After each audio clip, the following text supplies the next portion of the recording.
ሰላም ወደ ተከበራችሁ የንቁ ሚዲያ ቤተሰቦቻችን ከንቁ ሚዲያ የዕለተ ሐሙስ ዋና ያልናቸውን ዜናዎች ወደ እናንተ ይዘን ቀርበናል። ከዜናዎቹ ጋር አድናት ነኝ። አብራችሁን ቆዩ። የጆርጂያ ፓትርያርክ ብፁዕ ቅዱስ አልያ ዳግማዊ ከዚህ ዓለም ድካም አረፉ። እንደሚከተለው ይቀርባል። የጆርጂያ ፓትርያርክ ብፁዕ ቅዱስ አልያ ዳግማዊ ከዚህ ዓለም ድካም አረፉ። በምስራቅ ኦርቶዶክስ ውስጥ የምትመደበው የጆርጂያ ቤተክርስቲያን ፓትርያርክ ብፁዕ ቅዱስ አልያ ዳግማዊ በ93 ዓመታቸው ከዚህ ዓለም ድካም ማረፋቸውን ቤተክርስቲያኒቱን ማስታወቃለች። ፓትርያርኩ ቤተክርስቲያኑን ለ48 ዓመታት በፕትርክና መርተዋል። ቅዱስነታቸው ከትናንትና በስቲያ በሕክምና ምክንያት ወደ ሆስፒታል ተወስደው ሕክምናቸውን ሲከታተሉ ቆይተዋልም ተብሏል። ብፁዕ ቅዱስ አልያ ታኅሳስ 25 ቀን በ1977 እንደ አውሮፓን አቆጣጠር በርዕሰ ሊቃነ ጳጳስነት የተሾሙ ሲሆን በጆርጂያ ውስጥ በርካታ በሀገሪቱ ዜጎች ተወዳጅነትና ታማኝነት እንደነበራቸውም ተነግሯል። ቅዱስነታቸው በዘመነ ክህነታቸው በርካታ ለውጦችን ያስመዘገቡ ሲሆን ወደ ፕትርክና ከመምጣታቸው በፊት በመላ ሀገሪቱ 15 አህጉረ ስብከትና 30 አጥቢያ አብያተ ክርስቲያናቱን የቆዩ ሲሆን ዛሬ ደግሞ ከ2000 በላይ አብያተ ክርስቲያናትና 47 አህጉረ ስብከት እንደሚገኙ መረጃዎችም ጠቁመዋል። የአዲስ አበባ ሀገረ ስብከት የሥራ ኃላፊዎች ከክብርት ከንቲባ አዳነች አቤቤ ጋር ውይይት አደረጉ። ተጨማሪ አለ። የአዲስ አበባ ሀገረ ስብከትና የክፍለ ከተማ ቤተ ክህነት የሥራ ኃላፊዎችና የአድባራት አስተዳዳሪዎች ከከንቲባ አዳነች አቤቤና ከከተማ አስተዳደሩ የሥራ ኃላፊዎች ጋር ተወያዩ። የአዲስ አበባ ሀገረ ስብከትና የክፍላተ ከተማ ቤተ ክህነት የሥራ ኃላፊዎችና የአድባራት አስተዳዳሪዎች ከከንቲባ አዳነች አቤቤና ከከተማ አስተዳደሩ የሥራ ኃላፊዎች ጋር ተወያይተዋል። ውይይቱን ተከትሎ ክብርት ከንቲባ አዳነች አቤቤ ከኢትዮጵያ ኦርቶዶክስ ተዋሕዶ ቤተክርስቲያን የሃይማኖት አባቶችና አመራሮች ጋር ፍሬያማ ውይይት አካሂደናልም ብለዋል። ከንቲባ የኢትዮጵያ ኦርቶዶክስ ተዋሕዶ ቤተክርስቲያን የዛሬዋን ኢትዮጵያ በመገንባት ረገድ ከሌሎች ሃይማኖት ተቋማት ጋር በመሆን ወሳኝ ሚና አበርክታለችም ብለዋል። ቤተክርስቲያኗ በሀገረ መንግስት ግንባታ ጥንታዊ ቅርሶቿን፣ ታሪኮቿንና ትውፊቶቿን ጠብቃ ለትውልድ በማሸጋገር ትውልድን በማነጽ ግብረ ገብነትና ሰብአዊነት ርህራሄን በማስተማር የህዝብ ለህዝብ ትስስርን በማጠናከር እንዲሁም በልማት ተሳትፎ የጎላ ድርሻ ስትወጣ ቆይታለች ያሉ ሲሆን በታሪክ ብቻ ሳይሆን ባለፉት የለውጥ ዓመታትም ቤተክርስቲያኗ በከተማችን ሁለንተናዊ የሰላም ግንባታ የልማትና የብልጽግና ጉዞ ላይ ያበረከተች ያለችውን አስተዋጽኦ አንስተው የተወያዩ ሲሆን ለህዝቦቿ ትስስር መጎልበት ለሰላም ለኢትዮጵያ ብልጽግናና ለብሔራዊ ጥቅም በጋራ ለመቆም መግባባት ላይ ደርሰናልም ብለዋል። ከከንቲባዋ የውይይት መድረክ የተነሱ አንዳንድ ያጋጠሙ ክፍተቶችን በትብብር ለማረም የሚያስችል ምቹ መደላደል የፈጠረ ውጤታማ መድረክ ነበርም ብለዋል። ይህ መድረክ በየክፍለ ከተማው ሲካሄዱ የቆዩት ውይይቶችን ማጠቃለያ ሲሆን የመንግስትና የሃይማኖት ተቋማት ሚናና ድርሻ በግልጽ ለይቶ ያስቀመጠ ነውም ብለዋል። ከንቲባዋ የቤተክርስቲያን አባቶችና አመራሮች ላደረጋችሁት ከፍተኛ ተሳትፎና ለሰጣችሁን ገቢ ሀሳብ በራሴና በከተማ አስተዳደሩ ስም ከልቤ አመሰግናለሁ ሲሉ መልእክታቸውንም አጠቃለዋል። ከ600 በላይ የሚሆኑ ምዕመናን ስጋው ደሙን በህብረት ተቀበሉ።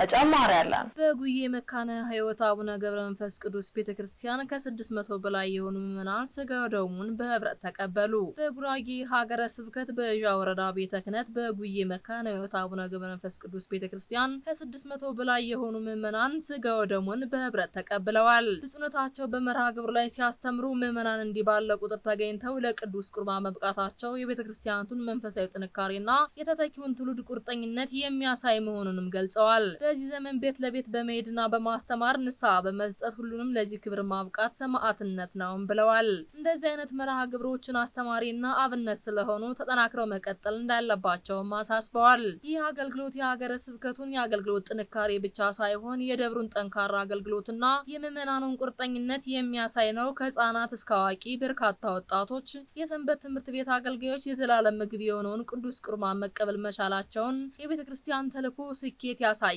ብለዋል። በተለይም ወጣቶች እንዲህ ባለው በጋራ ሚስጥራዊ መሳተፋቸው ለቀጣይ መንፈሳዊ ህይወታቸው ትልቅ መመሪያ እንደሚሆናቸውም ተናግረዋል። ይህ በሀገረ ስብከቱ እየታየ ላለው መንፈሳዊ መነቃቃትና ለምዕመናን ህይወት ለውጥ ትልቅ ማሳያ ሲሆን የብፁዕነታቸው የሁልጊዜ መመሪያ ተቀብለው ተግባራዊ መደረጉን ደብሩ ግንባር ቀደምና ለሀገረ ስብከት አብነት መሆኑንም ገልጸዋል። በመጨረሻም በብፁዕነታቸው መመሪያ ቃለ ምዕዳንና ቡራኬ የመርሃ ግብሩ ፍጻሜ ሆኗል። በኢትዮጵያ በአርመን አሃት አብያተ ክርስቲያናት መካከል ያለውን ግንኙነት የሚያጠናክር ውይይት ተደረገ።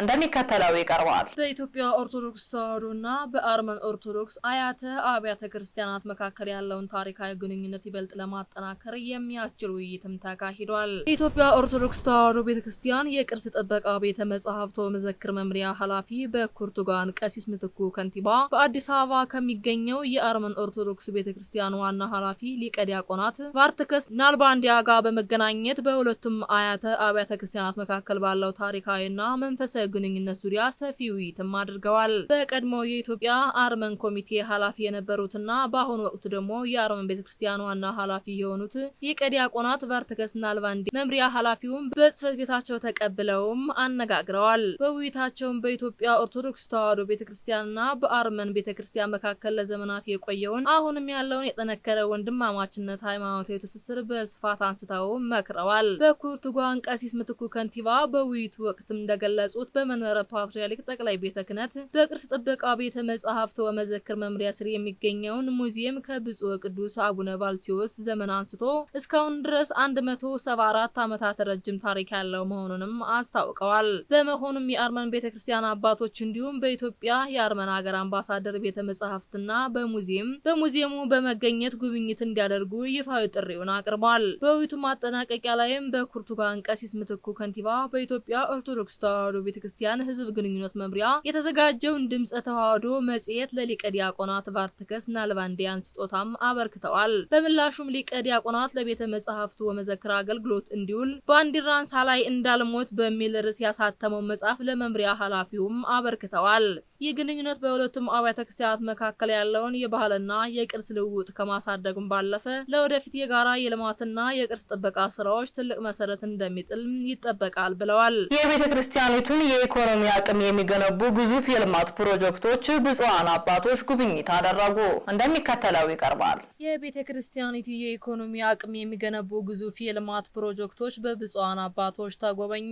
የኢትዮጵያ ኦርቶዶክስ ተዋሕዶ ቤተክርስቲያን ከፍተኛ የስራ ኃላፊዎች በአዲስ አበባ ከተማ በተለያዩ ስትራቴጂካዊ ቦታዎች ላይ እየተገነቡ የሚገኙ ግዙፍ የልማት ፕሮጀክቶችን የስራ ጉብኝትም አድርገዋል። በጉብኝቱ ላይ የመንበረ ፓትርያርክ ጠቅላይ ቤተ ክህነት ዋና ስራ አስኪያጅ፣ የደቡብ ምዕራብ ሸዋና የሸገር ከተማ ሀገረ ስብከት ሊቀ ጳጳስ ብፁዕ አቡነ ሳይሮስ፣ የቅዱስ ሲኖዶስ ዋና ጸሐፊና የራያ ሀገረ ስብከት ሊቀ ጳጳስ ብፁዕ አቡነ ዲዮስቆሮስ፣ የጠቅላይ ቤተ ክህነት ምክትል ስራ አስኪያጆች፣ የመምሪያ ኃላፊዎችና የድርጅት ስራ አስኪያጆችም ተገኝተዋል። በዕለቱ ምልከታ የተደረገባቸው ሶስቱም የልማት ይዞታዎች ቤተክርስቲያኒቱ ቀደም ሲል በተለያዩ የከተማው አካባቢዎች ለልማትና ለከተማ ውበት ሲባል በፈረሱ ታሪካዊ ህንጻዎችና ይዞታዎቿ ምትክ አዲስ አበባ ከተማ አስተዳደር የተሰጧት መሆኑም ታውቋል። ልዑኩ በመጀመሪያ ምልከታ ያደረገው ከመንበረ ፓትርያርክ ጀርባ 6000 ካሬ ሜትር ሰፊ ቦታ ላይ በልዩ ሁኔታ እየተገነባ የሚገኘውን ግዙፍ ሁለገብ ህንጻ ላይ ነው። ይህ ህንጻ 2 የመሬት ውስጥ ወለሎች፣ 1 ከፊል የመሬት ውስጥ ወለል እና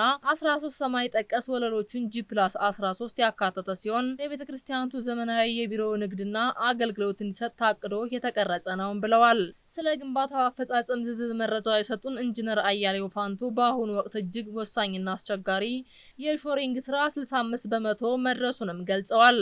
ፕሮጀክት ሳይሰላችና በተያዘለት የጊዜ ገደብ እንዲጠናቀቅም በሳምንት 7 ቀን በቀን ለ24 ሰዓት በፈረቃ ስራው የተከናወነ እንደሚገኝም ገለጻ አድርገዋል። ግንባታውን በአቶም ኮንስትራክሽን ተቋራጭነትና በኢኤስ ኮንሰልቲንግ አማካኝነት የሚመራ ነው ብለዋል። በመቀጠልም ብፁዓን አባቶችና የስራ ኃላፊዎች በፒያሳ አካባቢ ከጸረሃ ምኒልክ ህንጻ ጀርባ በ1480 ካሬ ሜትር ላይ የሚያርፈውን የህንጻ ሳይትን ጉብኝት አድርገዋል። በሞንሃር ኮንስትራክሽን የሚገባውና በኢኤስ ኮንሰልቲንግ አማካኝነት የሚመራው ህንጻ ባለ 7 ወለልና 2 የመሬት ውስጥ ወለሎችም ያሉት ነው ብለዋል። የፕሮጀክቱ መሪ ኢንጂነር አሸናፊ ተሰማ እንደገለጹት በሳይቱ ላይ ሳይነሱ በቆዩ ማቴሪያሎችና የኤሌክትሪክ ትራንስፎርመሮች ምክንያት የቁፋሮ ስራው መዘግየቱን አስታውስ አሁን ላይ እንቅፋቶቹ ሙሉ በሙሉ መወገዳቸውን በአጭር ጊዜ ውስጥ ወደ ወሳኙ የቁፋሮ የመሰረት ግንባታ ምዕራፍ እንደሚገቡ ለጉብኝቱ አባቶችም አረጋግጠዋል።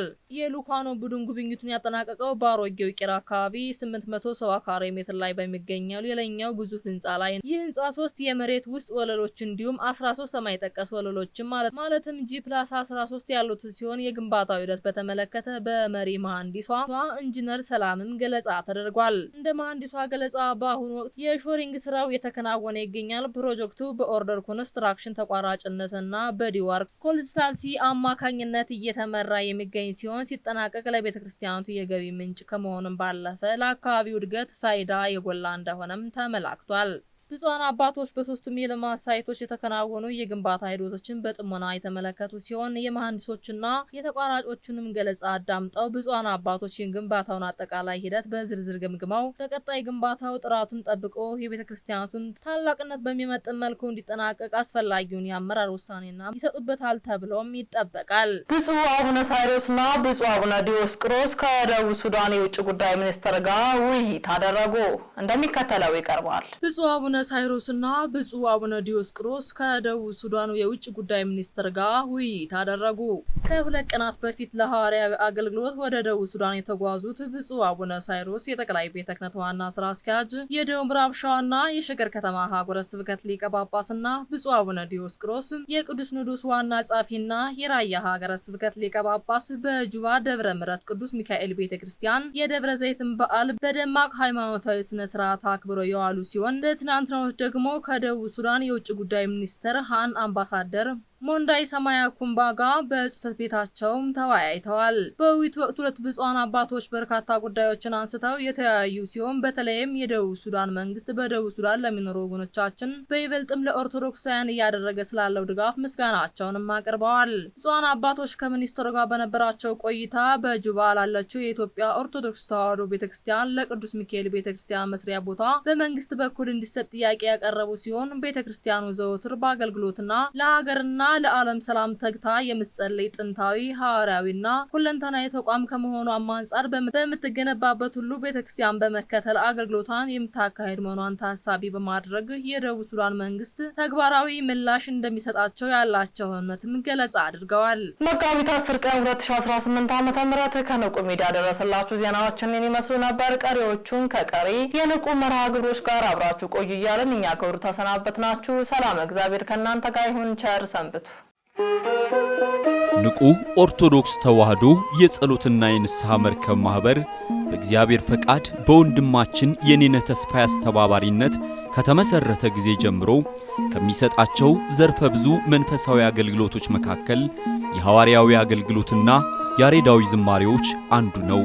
በዚህ ክፍል የኦርቶዶክሳዊ ተዋሕዶ ቤተክርስቲያንን ዶግማና ቀኖና የጠበቁ ኦርቶዶክሳዊ ለዛ ያላቸው ለነፍስ እረፍትን የሚሰጡ ወቅታዊና ዘመኑን የዋጁ ስብከቶችና ያሬዳዊ ዝማሬዎችን በመላው ዓለም ለሚገኙ ተመልካቾቹ በንቁ ሚዲያና በኢትዮ ማህበር የዩቲዩብ ቻናል እያቀረበ ይገኛል። አገልግሎቱ በመላው ዓለም ለሚገኙ አማኞች ተደራሽ እንዲሆን በየዕለቱ የሚለቀቁ ስብከቶችንና መዝሙሮችን ላይክና ሼር ያድርጉ። እንዲሁም የዩቲዩብ ቻናላችንን ሰብስክራይብ በማድረግ የዚህ ታላቅ አገልግሎት ባላሻራ ይሁኑ። ንቁ ሚዲያ ርቱ የቤተ ክርስቲያን ልሳን